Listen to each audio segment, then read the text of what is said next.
Olá, meu amigo, como está? Tudo bem? Meu nome é Ivan Lima e seja bem-vindo ao canal Fatos Desconhecidos. Se tem uma coisa que está na moda, são os restaurantes e pratos vegetarianos. Tem muita gente dispensando o churrasco, viu? Alguns aderem à nova dieta por questões de saúde, afinal, estudos apontam os malefícios de se comer carne assada. Outros fazem a opção por uma questão política. Para eles, animais não deveriam ser uma refeição. E existe ainda quem só quer variar um pouco e explorar novos sabores. Só que hoje eu não vou falar sobre nenhuma delas, viu? Não. Acontece que antes de se tornar uma tendência, o vegetarianismo foi para muitos cidadãos praticamente a única opção, principalmente em tempos de conflito. Você vai saber agora o que as pessoas comiam durante a Segunda Guerra Mundial. E olha, vou te adiantar aqui, vale tudo para não passar fome, viu?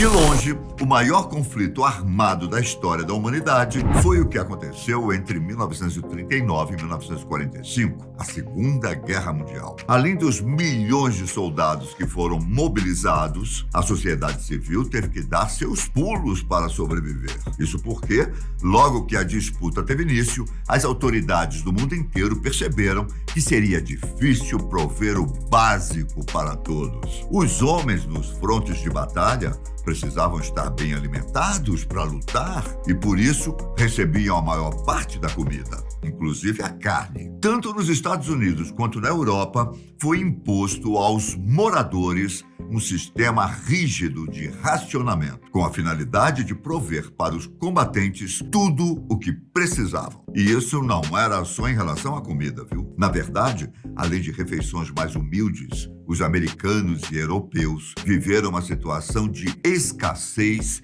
generalizada. Faltavam pneus, combustível, materiais de construção e outros produtos básicos da vida cotidiana. Só que, obviamente, dá para sobreviver sem tudo isso, não é? Agora, todo mundo precisa comer, não é? Sendo assim, a população dos principais países envolvidos no combate usou da criatividade para conseguir dar um gostinho a mais no prato, além de não passar fome. A tarefa começava antes mesmo de botar a barriga no fogão e cozinhar. O primeiro obstáculo para se ter uma refeição decente era arranjar o quê? Os ingredientes. Lembra do sistema de racionamento que eu falei agorinha? Nos Estados Unidos, existia uma lista de produtos essenciais para o esforço de guerra e os itens cadastrados ali se tornaram mais raros e caros. Em relação ao preço, esse valor não subia na quantia exatamente. Funcionava assim. O governo distribuía para a população algumas fichinhas coloridas que valiam como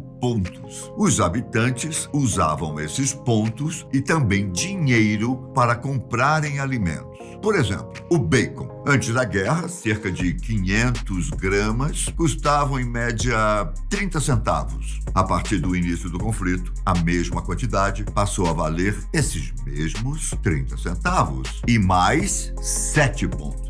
Acontece que na lista de produtos racionados, a deliciosa gordura do porco era só um dos vários alimentos que os soldados tinham prioridade. No início, quando os Estados Unidos entraram no combate, aplicaram imediatamente esse sistema para vários objetos, como pneus e combustível, mas demorou um pouco para que fosse necessário colocar comida. Primeiro foi o café, depois o açúcar. Em pouco mais de um ano de batalha, carne, peixe, leite, queijo e até mesmo ovos começaram a ser regrados pelas autoridades. Obviamente, você ainda conseguia encontrar esses itens no mercado negro, mas por um preço bem salgado. Apesar dos contrabandistas, o sistema funcionou muito bem, tanto nos Estados Unidos quanto na Europa, que adotou um método parecido. Quando eu digo que funcionou muito bem, eu digo para os esforços de guerra, já que para as donas de casa, essa nova política se tornou um verdadeiro desafio. Como eu disse mais cedo, a criatividade se tornou a principal arma das mulheres. Os elementos em falta eram carne, ovos, farinha, açúcar e margarina. Caso você não entenda nada de cozinha,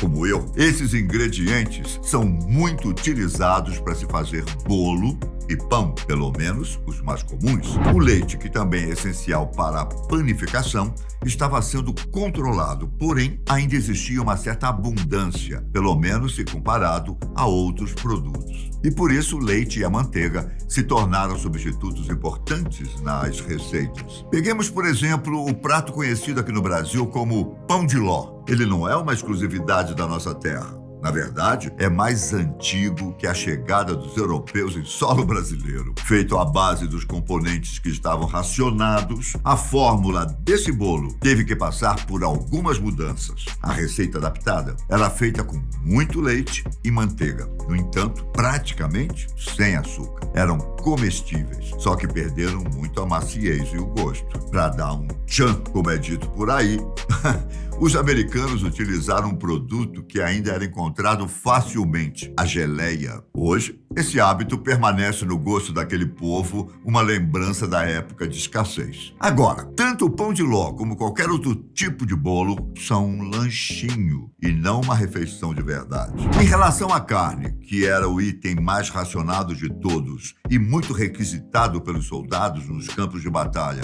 ela foi substituída por vegetais, como o tomate e a batata. Por exemplo, o bolo de carne, uma típica receita americana, se transformou em uma espécie de panetone de vegetais e ervilhas.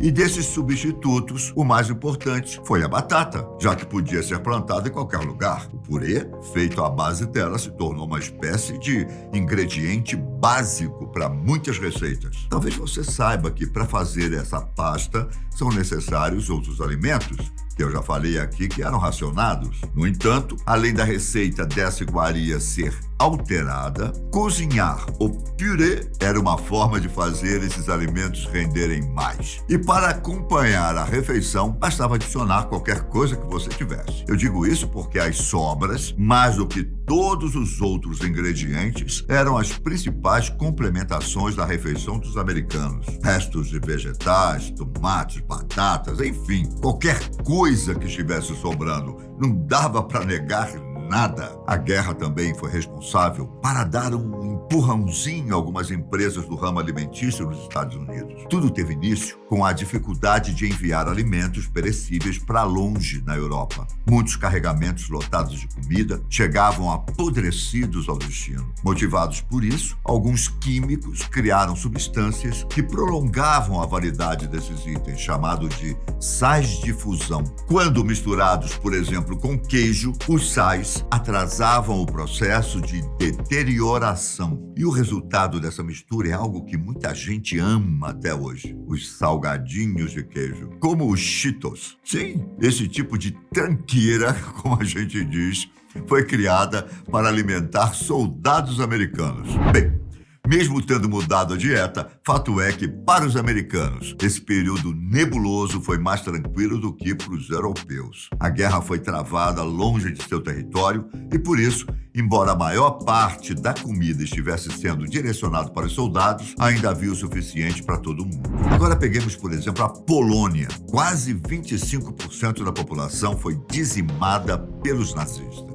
E para piorar, a terra foi arrasada pelas batalhas. Esses dois cenários causaram um problema sério de fome no país. Os que ainda conseguiam viver naquela região tiveram que se virar para continuar a jornada. O segredo foi criar um monte de receitas cremosas, já que tinham muito leite disponível. Ironicamente, conforme os historiadores, as crianças gostaram das refeições. Uma pequena felicidade em meio a tanta violência, não é? Uma dessas receitas que ficou famosa entre os poloneses não tem um nome nada tentador: a sopa de cuspe. Era feita à base de cevada, um cereal não perecível, misturado com leite. Mesmo que na Polônia os campos de cevada tivessem sido destruídos, ainda sobrava muito em estoque. Por isso, a população abusou desse ingrediente. Bom, agora voltando um pouco, por que alguém daria um nome tão indigesto para uma receita? No caso, sopa de cuspe. Estranho, né? Acontece que as sementes de cevada deixam vestígios de casca quando preparadas. E por isso, quem come tem que parar toda hora para cuspir. Um pouco esquisito, não é? Ou não? Sei lá. Bom, nem preciso dizer que os poloneses também ficaram um bom tempo sem ver um bife na mesa, não é? Se alguma vaca, galinha ou porco sobreviveu aos bombardeios dos alemães, foi apenas até virar jantar pro invasor. Enquanto isso, na Inglaterra, que também estava racionando comida, os ingleses substituíram a carne por um ingrediente que já era querido pela população, o peixe, que felizmente para os britânicos ainda era fácil de achar, embora estivesse mais caro. Como os pescadores tinham que se aventurar nos mares em plena guerra, o preço subiu, uma maneira de compensar o risco que corriam. Agora, conta aí nos comentários quais dessas receitas fizeram você ficar meio enjoadinho. Até que, na verdade, não são tão ruins assim, hein? São não. Mas tenho certeza que muita gente preferiria todo o cardápio que foi apresentado aqui a uva passa com arroz no Natal. Gente, eu adoro uva passa com arroz. Eu não sei por que essa campanha. Bom, por hoje eu fico por aqui. Mas logo, logo eu estou de volta. Fiquem com Deus, um grande abraço, até mais. Tchau!